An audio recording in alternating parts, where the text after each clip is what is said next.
Nekatuta gaude irakurtzaren garrantziaz hitz egiteaz.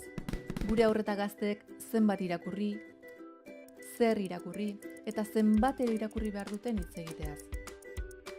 Baina zergatik da garrantzitsua gure aurreta gazteek euskaraz irakurtzeko zaletasuna izatea?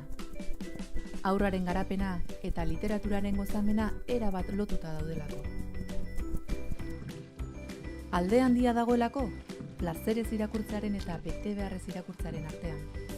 Gogoz eta disfrutatuz irakurtzen asko zerrazagoa delako irakurketak dakarzkien onura guztiak lortzea.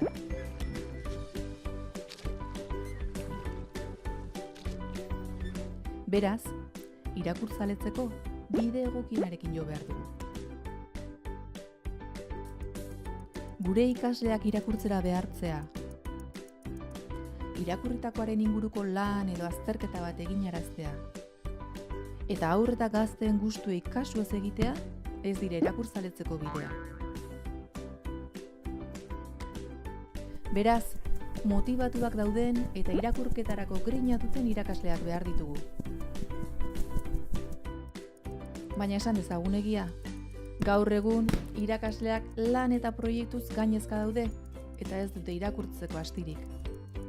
Galtzagorri elkarteak lagundu egin nahi die. Lagundu egin nahi zaitu irakasle.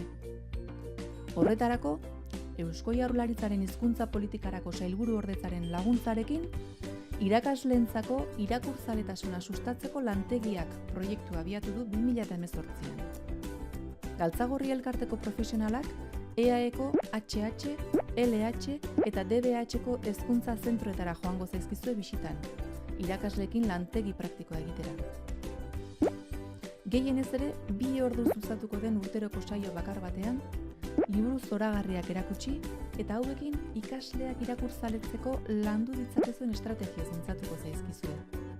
2018ko urtarrilaren 15etik otsailaren 5era zabalduko da epea. 70 saio eskainiko ditugu EAE osoan eta parte hartzea izen emate ordenaren araberakoa izango da. Izen eman 2018an abiatuko den proiektu berri honetan.